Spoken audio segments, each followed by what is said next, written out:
po isa kundi dalawang low pressure areas ang binabantayan ngayon ng Pag-asa. Pero sa kabila ng bantang ito, maraming lugar pa rin sa bansa ang makararanas ng mapanganib na damang init.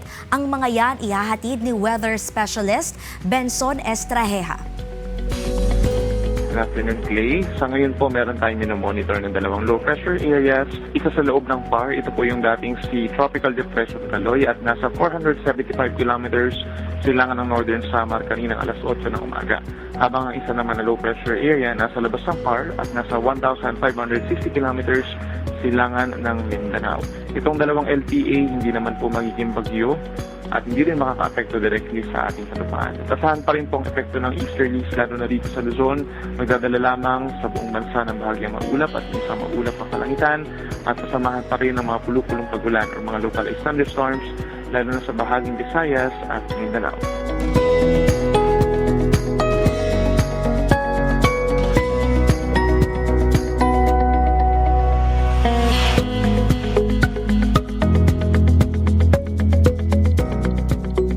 Araw, nasa 29 to 30 na mga lugar ang posibleng makaramdam ng delikadong antas or dangerous levels of heat index.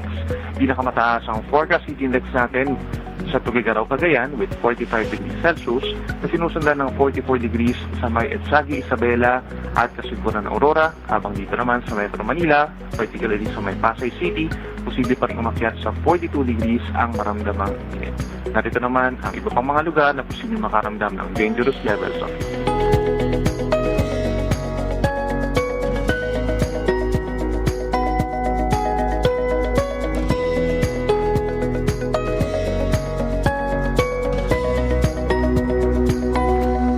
Narito naman ang lagay ng aking mga datos.